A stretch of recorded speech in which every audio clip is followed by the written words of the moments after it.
सृष्टि बचपन से ही दिखने में सुंदर नहीं थी, लेकिन अमीर बाप की बेटी सृष्टि पर उसकी माँ जान छिड़कती। मेरी बेटी कितनी प्यारी है, भगवान सबको सृष्टि जैसी बेटी दे। सृष्टि धीरे धीरे बड़ी होती है। एक दिन सृष्टि की सहेली कहती है, तू दिखने में कितनी अजीब सी है, लेकिन मैं जानती हूँ हम सब में सबसे अच्छी शादी तो तेरी ही होगी। तेरे पापा अमीर जो है।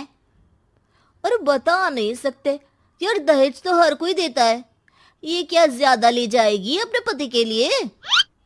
अरे बड़े शहर में कोठी है इसके पापा की। अरे पापा की है ना, कौन सी इसकी है? इसकी होती तब तो कोई भी लड़का इससे शादी कर लेता। अरे पापा की मतलब पापा की है तो मेरी ही है ना? किसने कहा? अब तेरी तो तब होगी ना जब तेरा भाई ना हो। वैसे भी शादी के बाद सारी प्रॉपर्टी भाई के नाम होती है। सृष्टि समझ जाती है कि उसे किसी भी हालत में माँ बाप की सारी प्रॉपर्टी को अपने नाम करना है, लेकिन कैसे? एक दिन सृष्टि का भाई शीनू कहता है, बहन क्या कर रही है? तुझसे एक बात करनी है।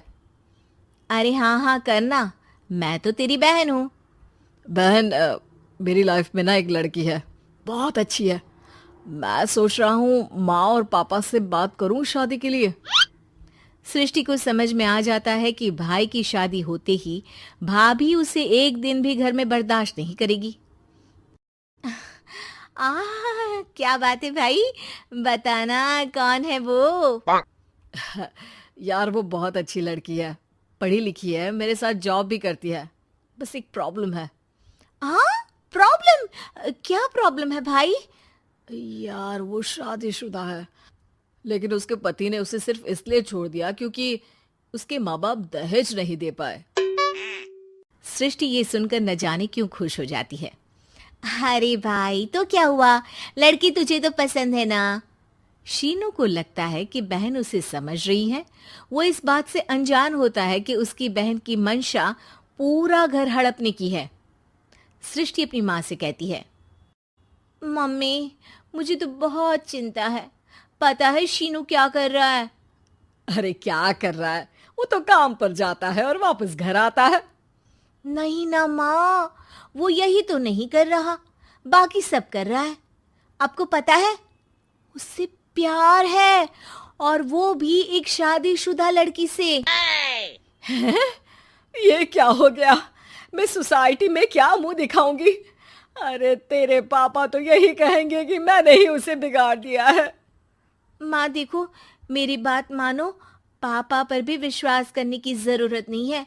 अब आप ही बताओ, पापा इतनी देर घर के बाहर रहते हैं क्यों? बोलो। अरे बेटा वो तो नौकरी करते हैं ना। तू बहुत भोली है माँ। पापा का ऑफिस तो 7 बजे खत्म हो जाता है, लेकिन देखो कितनी देर से आते हैं। अरे नहीं नहीं बेटा, ऐसी कोई बात नहीं है। सृष्टि माँ को एक औरत से बात करते पिता की फोटो दिखाती है। देखो माँ कैसे हैं पापा। मैं ना कहती थी कि पापा सही नहीं है। मैं तेरे पापा से बात करूंगी, दे फोटो मुझे। ओ माँ, वो तो डिलीट हो गई। लेकिन चल, तूने तो देख लिया ना। पापा से बाद में बात कर लेना, और हाँ मेरा नाम बिल्कुल मत लेना। हाँ माँ।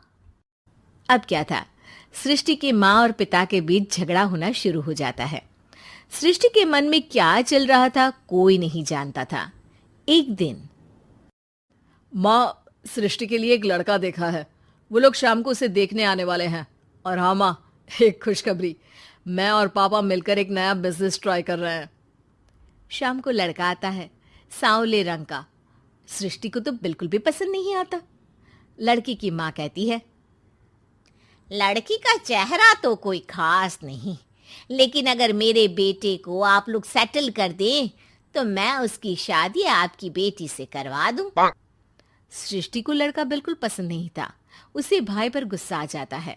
लड़के वालों के जाने के बाद कहती है, माँ देखा शीनू मेरे लिए कैसा लड़का लेकर आया, न दिखाने लायक न सुनने लायक, सेटल भी नहीं, वो भी हम करे। अरे माँ, मैं जानती हूँ ये मेरी शादी किसी भी घर में क्यों करवाना चाहता है। अरे कैसी बात कर रही है बहन? तूने तो देखा ना, लड़के को मैंने ही मना कर दिया तुझसे शादी के लिए। जिसने लड़का बताया था उसने उसकी बहुत तारीफ की थी। बात आई गई हो जाती है, लेकिन सृष्टि का मन शांत नहीं होता। क्या करूँ, कुछ समझ में नहीं आ रहा। मेरी शादी हो गई तो ये लोग पूरी प्रॉपर्टी शीनू के नाम कर देंगे। मेरे हाथ तो कुछ लगेगा ही नहीं। तभी सृष्टि को आइडिया आता है। वो किसी वकील को फोन करती है। जी देखिए, अगर आपके मम्मी पापा का तलाक हो जाता है तो आपके पिता की आधी प्रॉपर्टी आपकी माँ के नाम हो जाएगी, फिर उसे वो किसी को भी दे सकती है। सृष्टि अब माँ को बेटे के खिलाफ भरती है। माँ, शीनू पर नजर रखा करो। वो जिस लड़की के प्यार में है ना, वो शादीशुदा है। यहाँ आएगी, सारा पैसा, रुपया, जमीन, जायदाद सब हड़प लेगी। पापा का भी हाल तुमसे छुपा नहीं है। ऐसा ना हो कि मैं और आप एक दिन सड़क पर भीख मांगे। हे भगवान, मैं तो जीते जी मर जाऊंगी अगर ऐसा हो गया तो।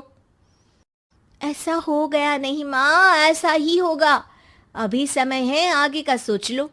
मैं तो कहती हूँ पापा से आधी प्रॉपर्टी लेकर अलग हो जाओ।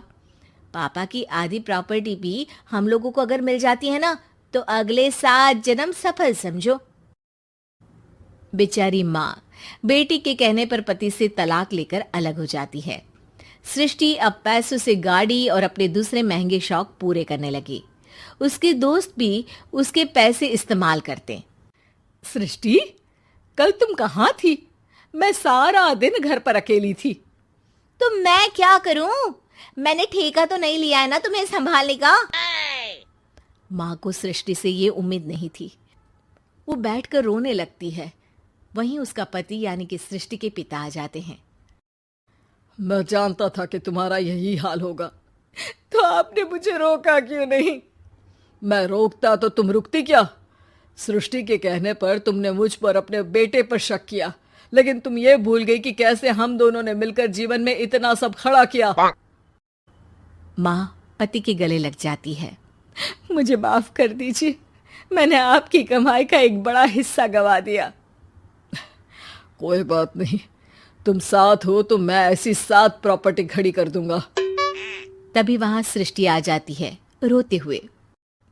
माँ, मयंक ने मुझे छोड़ दिया। वो बोल रहा था जब तक मेरे पास पैसे थे तब तक ही वो मेरे साथ था।